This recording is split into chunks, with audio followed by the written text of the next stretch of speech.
ওং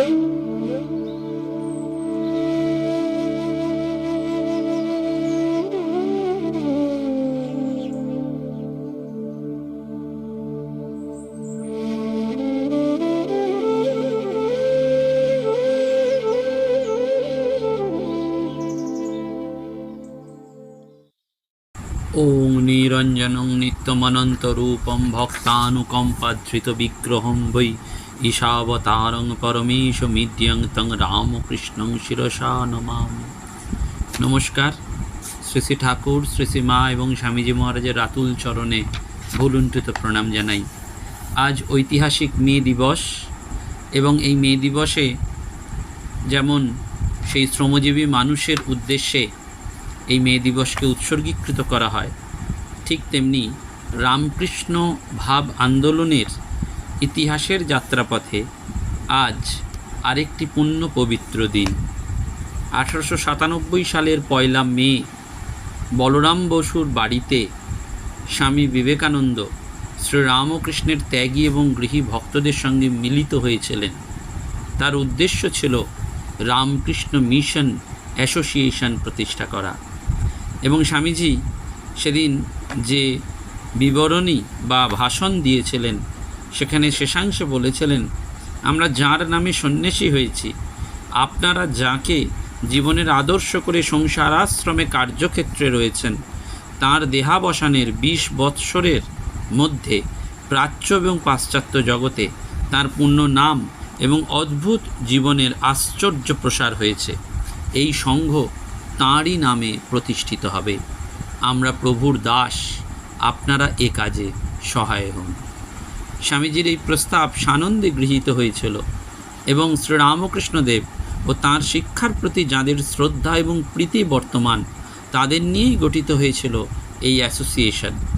পরবর্তীকালে 5 মে 1897 অনুষ্ঠিত দ্বিতীয় সভাতে এই অ্যাসোসিয়েশন বা সমিতির নামকরণ হয়েছে রামকৃষ্ণ মিশন। এই যে দিব্যত্রয়ী আমরা বারবার বলি, ঠাকুর, মা, স্বামীজি, তার মধ্যে পবিত্রতা, নিঃস্বার্থতা, প্রেম এবং করুণার জমাট বাঁধা মূর্তি হচ্ছেন ঠাকুর, আর তাঁরই বিগলিত ধারা হচ্ছেন শ্রীমা সারদা দেবী, যিনি মানব সমাজের দ্বারে দ্বারে শান্তি, স্নেহ, বল, ভরসা বিতরণ করে চলেছেন। আর এই অনন্ত জ্ঞান, অনন্ত প্রেম, অনন্ত কর্ম এবং অনন্ত জীবে দয়ার সমাহার শ্রীরামকৃষ্ণদেবের অন্যতর প্রতিরূপ স্বামীজি সেই ধারার ভগীরথ সদৃশ্য বাহক এবং প্রচারক হিসাবে চেয়েছেন মানুষের মধ্যে জাগরণ এবং মানুষের জীবন অঙ্গনে যেন জ্বলে ওঠে নতুন আশার দ্বীপ।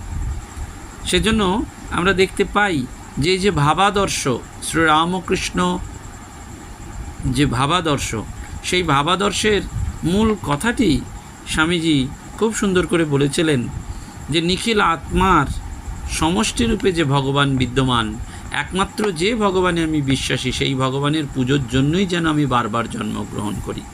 ঠাকুরও সেই কথা বলেছিলেন যে আমি সাগু খেয়েও পরের উপকার করব।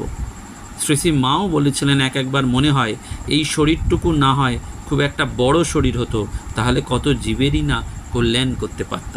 অর্থাৎ রামকৃষ্ণ মিশনের উদ্দেশ্য সম্পর্কে স্বামীজি পরিষ্কারভাবে জানিয়ে দিয়েছেন, মানবের হিতার্থ শ্রীরামকৃষ্ণ যে সমস্ত তত্ত্ব ব্যাখ্যা করিয়াছেন এবং কার্যে যাহা তাহার জীবনে প্রতিপাদিত হইয়াছে, তাহার প্রচার এবং মানুষের দৈহিক, মানসিক ও পারমার্থিক উন্নতিকল্পে যাহাতে সেই সকল তত্ত্ব প্রযুক্ত হইতে পারে, সেই বিষয়ে সাহায্য করাই এই মিশন বা প্রচারের উদ্দেশ্য। অর্থাৎ এই যে সেবাযজ্ঞ, যেটি নিঃশব্দে নিঃস্বার্থ রূপে প্রায় 128 বছর অতিক্রম করে চলছে, তার মূল কথাটি হচ্ছে আত্মনো মোক্ষার্থং জগদ্ধিতায়চ, অর্থাৎ আত্মমুক্তির জন্য অনুশীলন এবং জগতের কল্যাণ সাধনের প্রয়াস। মাঝে শুধু রয়েছে অর্থাৎ আত্মমোক্ষ এবং পরহৃত ব্রতের সাধনা, দুটি একই সঙ্গে সাধ্য। এবং এই জন্য রামকৃষ্ণ ভাব আন্দোলনের মূল অনুসৃত নীতিটি হচ্ছে ব্যক্তির উন্নতির মাধ্যমে সমষ্টির উন্নতি। স্বামীজি বারবার বলছেন যে পরের হিত সাধন হচ্ছে আপনার আত্মার বিকাশের একটা উপায়, একটা পথ। এও জানবি এক প্রকারের ঈশ্বর সাধনা, এরও উদ্দেশ্য হচ্ছে আত্মবিকাশ। সেজন্য বারবার স্বামীজি বলছেন যে মহৎ চরিত্রের মানুষ যদি সৃষ্ট হয় তাহলেই আত্মমুক্তি এবং জগতের হিতের যৌথ সাধন প্রশস্ত হবে। ঠাকুরের সেইটি কথা, মান হুঁশ। মানুষকে না যার মধ্যে মান এবং হুঁশ রয়েছে। এবং সেই জন্য ঘটনাক্রমে আমরা দেখতে পাই যে এই রামকৃষ্ণ মিশন অ্যাসোসিয়েশন প্রতিষ্ঠার ঠিক পরেই 15ই মে মিশন প্রতিষ্ঠার ঠিক 2 সপ্তাহ পরে ওই স্বামী অখণ্ডানন্দজি মহারাজ মুর্শিদাবাদ জেলার দুর্ভিক্ষ পীড়িত মহুলা অঞ্চলে ক্ষুধার্ত রুগ্ন একদল মানুষের মধ্যে পৌঁছলেন। তিনি অনুভব করলেন যে তাদের জন্য কিছু করা দরকার। কপর্দক শূন্য সন্ন্যাসী কী করবেন? তাই ঠাকুরের ছবির সামনে সেই দুর্ভিক্ষ পীড়িত জনসাধারণের জন্য হাপুস নয়নে কাঁদতে কাঁদতে প্রার্থনা করতে লাগলেন। কয়েকদিন পর তিনি তার প্রার্থনায় সাড়া পেলেন। তিনি অনুভব করলেন ঠাকুর তাকে বলছেন, দেখ না কি হয়। বিভিন্ন জন তাকে অনুৎসাহিত করলেও তিনি ধনুর্ভঙ্গ পণ করলেন যে এই দুর্ভিক্ষ পীড়িতদের অসহায় অবস্থার মধ্যে ফেলে রেখে তিনি যাবেন না। তখন বোধি সোসাইটির সম্পাদক চারুচন্দ্র বসু সোসাইটির তরফে কিছু অর্থ সাহায্যের প্রস্তাব দেন। আর স্বামীজি তাকে উৎসাহ দিয়ে লিখেছিলেন, সাবাস বাহাদুর, ওয়া গুরুজি কি ফাতে, কাজ করে যাও, যত টাকা লাগে আমি দেব। সেই ত্রাণ কার্যের প্রথম সেবা কেন্দ্রটি খোলা হয়েছিল মহুলায় মৃত্যুঞ্জয় ভট্টাচার্যের চণ্ডী মণ্ডপে। অর্থাৎ এইটি এই রামকৃষ্ণ মিশনের পতাকা তলে সংগঠিত প্রথম সেবা কাজ এবং প্রকাশ্য সেবাব্রত। স্বামীজি অখণ্ডানন্দজি মহারাজকে লিখেছিলেন চিঠিতে যে এই তো পুজো, নর নারী শরীরধারী প্রভুর পুজো, আর যা কিছু নেদং যদিদমুপাসতে। অর্থাৎ তো এই আরম্ভ, এইরূপে আমরা ভারতবর্ষ পৃথিবী ছেয়ে ফেলব না, তবে কি প্রভুর মাহাত্ম্য। অর্থাৎ এই যে অর্গানাইজিং, স্বামীজি চেয়েছিলেন এই অর্গানাইজেশন, কারণ স্বামীজির মধ্যেও একটা দ্বিধাদ্বন্দ্ব ছিল। If I will organise, the spirit may be diminished, but if I will not organise, the message will not spread out. Swamiji অবশেষে এই দ্বিতীয় পথটি বেছে নিয়েছিলেন এবং এই চেয়েছিলেন মানুষের মধ্যে শ্রীরামকৃষ্ণের এই ভাবটি। কারণ স্বামীজি গোটা ভারতবর্ষ পরিক্রমা করে দেখেছিলেন যে সারাটা দেশ তমগুণে আচ্ছন্ন, জনসাধারণ আত্মবিশ্বাসের অভাবে অসহায়, কেউ তাদের দেখভাল নেই, সংগঠন শক্তির একান্ত অভাব। তাই স্বামীজি গেলেন পাশ্চাত্যে, আদান প্রদানের মাধ্যমে ভারত আর পাশ্চাত্যের মধ্যে একটা সেতু তৈরি করার জন্য। এবং সেই আদান প্রদানের বাহন হবে এক সংঘ, যেটি হবে উদার এবং নতুন সংস্কৃতির ধারক ও বাহক। সেজন্য ধীরে ধীরে এই সংঘ বিকশিত হয়েছে এবং প্রথম দিকে বঙ্গভঙ্গ, অসহযোগ আন্দোলন ইত্যাদি গোটা ভারত গগনে প্রভূত প্রভাব বিস্তার করেছিল। কিন্তু পরবর্তীকালেও সেই সময় সংঘ রাজা মহারাজ, শরৎ মহারাজ, বাবুরাম মহারাজ, মহাপুরুষ মহারাজের নেতৃত্বে যেভাবে পরিচালিত হয়েছিল, আজকে 128 বছর পরে তাকিয়ে দেখলে বুঝতে পারা যায় যে দৈবী শক্তি ছাড়া বা দৈব শক্তি ছাড়া সেই আবেগকে সঠিক পথে চালনা করা খুব দুষ্কর ছিল। সেজন্য ঠাকুরের ভাবের তাপে যারা উত্তপ্ত ছিলেন, যে সমস্ত সাধু, যে সমস্ত ভক্ত, যে সমস্ত দরদি, তাদের বলা হয়েছে ক্রিয়েটিভ মাইনরিটি।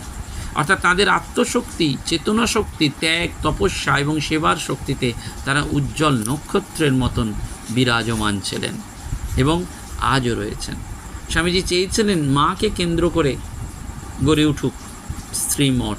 সেজন্য বেলুড় মঠ প্রতিষ্ঠার পাশাপাশি আনুষ্ঠানিকভাবে নিবেদিতা স্কুলও প্রতিষ্ঠিত হয়েছিল এবং উভয় স্থানেই শ্রী শ্রী মা ছিলেন হোতা আর পরিকল্পনা ছিল স্বামীজি, যার কেন্দ্রে ছিলেন ভগবান শ্রীরামকৃষ্ণ পরমহংসদেব। এবং বারবার মনে রাখতে হবে যে এই যে সংঘ, সেই সংঘ আসলে একটি বার্তা দেয়। সেই বার্তা কি? যে ট্র্যাক রেকর্ড, রামকৃষ্ণ মিশনের স্বচ্ছ হিসাব, শাকের করি মাছে খরচ হবে না। বিভিন্ন ভাষায় আন্তর্জাতিক স্তরে উচ্চমানের বক্তৃতা, সেমিনার, কনফারেন্স, বক্তা সম্মেলন, পুস্তক প্রকাশন, এর প্রসার এবং বিস্তৃতি দেখলেই বুঝতে পারা যায় যে we are at the right direction. সংখ্যাতত্ত্বের বিচারে হয়তো বর্তমানে রামকৃষ্ণ সংঘের কেন্দ্র সংখ্যা 310টিকেও ছাড়িয়ে গেছে। বাংলাদেশ, আমেরিকা যুক্তরাষ্ট্র, ব্রাজিল, কানাডা, রাশিয়া এবং দক্ষিণ আফ্রিকাতেও রামকৃষ্ণ সংঘের একাধিক কেন্দ্র রয়েছে। পূজনীয় স্বামী লোকেশ্বরানন্দজি মহারাজ পোপ দ্বিতীয় জন পলের আহ্বানে ভ্যাটিকান সিটিতে গিয়েছিলেন। তখন ভ্যাটিকান বেতার কেন্দ্র স্বামী লোকেশ্বরানন্দজির একটি ইংরেজি বক্তৃতা সম্প্রচার করে। স্বামী লোকেশ্বরানন্দজি হয়তো ভেবেছিলেন যে পোপ দ্বিতীয় জন পল রামকৃষ্ণ সংঘ সম্পর্কে তেমন কিছু জানেন না। তাই পোপের সঙ্গে সাক্ষাৎ হলে স্বামী লোকেশ্বরানন্দজি নিজের পরিচয় দিতে গিয়ে বলেছিলেন, আমি বিশ্বের ক্ষুদ্রতম, কনিষ্ঠতম এবং দরিদ্রতম সন্ন্যাসী সংঘের সদস্য। পোপ তাকে সম্বর্ধনা বা সম্মান প্রদর্শন করে বলেছিলেন, স্বামীজি, আমি আপনার রামকৃষ্ণ সংঘ সম্পর্কে জানি। আধ্যাত্মিকতার দৃষ্টিকোণ থেকে সেটি অবশ্যই বিশ্বের অন্যতম শক্তিশালী সন্ন্যাসী সংঘ। বর্তমানে আমেরিকার কর্নেল ইউনিভার্সিটির সি মার্কস অধ্যাপক ডক্টর কৌশিক বসু মন্তব্য করেছেন, what is remarkable about Ramakrishna Mission is its organisational excellence. You see this in the schools, colleges and hospitals. It runs all over the India. Despite the thousands of visitors and tourists dropping in every day at Belur, the premises are spotless. এইটি এবং বারবার এই ideology যে রামকৃষ্ণ মিশনের এই প্রভাব দেশে বিদেশে সবাই ছড়িয়ে যাচ্ছে এবং এই রামকৃষ্ণ সংঘের কয়েকটি চরিত্রগত বিশেষত্ব এবং বিশ্বাস হচ্ছে আত্মার অমরত্ব, ঈশ্বরের একত্ব, সর্বধর্ম সমন্বয়, শিবজ্ঞানে জীবসেবা, ঈশ্বরের জন্য ব্যাকুলতা, সত্যই কলির তপস্যা, বিজ্ঞান এবং বেদান্তের মেলবন্ধন, ধর্মের ক্ষেত্রে বৈজ্ঞানিক দৃষ্টিভঙ্গি গ্রহণ, শুধু সহিষ্ণুতা নয় গ্রহিষ্ণুতাকেও স্বীকৃতি প্রদান এবং রামকৃষ্ণ সংঘের সাধক, সাধনা এবং সাধ্য মূলত আধ্যাত্মিক বিষয়। সেজন্য রামকৃষ্ণ বিবেকানন্দ ভাব আন্দোলন সেক্রেট এবং সেকুলার অর্থাৎ পরমার্থিক ও ঐহিক ভাবাদর্শের মধ্যে সেতু বন্ধন করেছে। এবং পশ্চিমবঙ্গের একজন প্রাক্তন রাজ্যপাল রামকৃষ্ণ মিশন সেবা প্রতিষ্ঠানে আয়োজিত একটা অনুষ্ঠানে বক্তব্য রেখেছিলেন যে Swamis of Ramakrishna Order are as comfortable with the computer as with the rosary. অর্থাৎ তারা এই মেলাতে জানেন, সমাজের সাথে সন্ন্যাসকে মেলানো, এই মেলানোর কাজটি রামকৃষ্ণ মিশন আজও করে চলেছেন। ঠাকুরের আগমনের তাৎপর্য আমরা বুঝতে পারি না, কিন্তু আমরা তার আভাসটা শুধু অনুভব করতে পারি। স্বামী হিরণ্ময়ানন্দজি মহারাজ তিনি একবার বলেছিলেন যে আমরা কেবলমাত্র পূর্ব গগনে উষার অরুণিমা দেখতে পাচ্ছি। যখন এই সঙ্ঘের মাধ্যমে শ্রীরামকৃষ্ণ, শ্রীমা এবং স্বামীজির সংঘ শক্তি মধ্যাহ্ন গগনের সৌরকরের দীপ্তির ন্যায় সমগ্র জগৎকে আপ্লুত করবে, তখনকার অবস্থা আমরা কল্পনায় অনুভব করে ধন্য মনে করি। শ্রীরামকৃষ্ণের জয়, শ্রীমা শারদামণির জয়, স্বামী বিবেকানন্দের জয়। ভারতবর্ষের দ্বিতীয় ধর্মসংঘ যা সর্বাঙ্গীন এবং কেন্দ্রীভূত, সেই সংঘের শরণ গ্রহণ করি। সেজন্য শ্রীরামকৃষ্ণ, মা শারদা এবং স্বামীজির আদর্শে কেউ যদি এগোয় তাহলে তার বেতালে পা পড়বে না। তাদের জীবন এবং বাণীকে স্মরণে রেখে আমরা যদি সমাজের কল্যাণের জন্য কিছুমাত্র আত্মনিয়োগ করতে পারি, তাহলে দেখতে পারা যাবে যে আমরাই আমাদের জীবনটাকে যেন পূর্ণ এবং ধন্য করতে পারবো। সেই জন্য স্বামীজি বারবার বলেছিলেন না, আমরা প্রভুর দাস, প্রভুর পুত্র, প্রভুর লীলা সহায়ক, এই বিশ্বাস দৃঢ় করিয়া কার্যক্ষেত্রে অবতীর্ণ হও। সময়ের পরিবর্তনের সাথে সাথে চিন্তাধারার পরিবর্তন হয়েছে। রামকৃষ্ণ মঠ মিশন আজকে অনেক ইকুইপড উইথ মডার্নাইজেশন, কারণ ঠাকুরই বারবার বলেছিলেন নবাবী আমলের টাকা বাদশাহী আমলে চলে না। সেজন্য স্থানীয় প্রয়োজনকে বুঝেই অনেক কিছু এগিয়ে এসেছে, কিন্তু মূল ভাবনা থেকে রামকৃষ্ণ মিশন কখনো সরে যায়নি, যেটি ভাবনা হচ্ছে আধ্যাত্মিকতা এবং সেবা। এই পবিত্র স্রোতে সাধুরা এবং গৃহীরা সংযুক্ত এবং সেখানে সর্বাধ্যক্ষ হচ্ছেন ভগবান শ্রীরামকৃষ্ণ পরমহংসদেব। সেজন্য আমাদের বারবার মনে রাখতে হবে যে এই যে রামকৃষ্ণ মিশন অ্যাসোসিয়েশন প্রতিষ্ঠা এবং রামকৃষ্ণ মিশনের এই যে জন্মলগ্ন বলা যায় যে 1 মে, সেটি আমাদের কাছে একেবারে এক গৌরবের দিন এবং আনন্দের দিন। বলরামবাবুর বাড়িতে স্বামীজির উদ্যোগে যে বীজ রোপণ হয়েছিল তারও ১৩ বছর আগে দক্ষিণেশ্বরে ঠাকুর জীবের সেবার ধারণাটি নরেন্দ্রনাথের মধ্যে একেবারে গ্রথিত করে দিয়েছিলেন এবং পরবর্তীকালে মা হচ্ছেন এই সংঘের সংঘ জননী। সেজন্য এই সংঘ আগলে রেখেছেন একমাত্র এই জগৎজননী শ্রী শ্রী মা। এবং রামকৃষ্ণ মিশনের যে শৃঙ্খলা সেটি একেবারে দৃষ্টান্ত। আজকের দিনে একটি ঘটনা উল্লেখ করতে হয় যে রামকৃষ্ণ মিশনের একজন প্রাক্তনী বহুজাতিক সংস্থার বড় আধিকারিক একবার কথা প্রসঙ্গে বলেছিলেন যে মিশনে হস্টেল জীবনে নিজের ঘরটি অবহেলায় কোনো রকমে ঝাঁটাটি দূরে ফেলার অপরাধের সাজা হিসাবে হোস্টেলের দায়িত্বপ্রাপ্ত মহারাজ ৩ দিন তাকে সেই দায়িত্ব থেকে অব্যাহতি দিয়েছিলেন।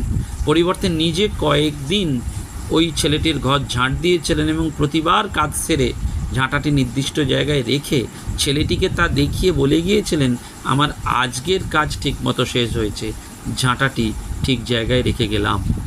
সেদিনের সেই অতল অপরাধভোগে ভোগা কিশোর পরবর্তী জীবনে বহু গুরুত্বপূর্ণ পদাধিকারী মানুষ হয়েছিলেন এবং বলেছিলেন কর্মজীবনে সেই দিনের ঘটনা থেকে 3টে শিক্ষা: 1.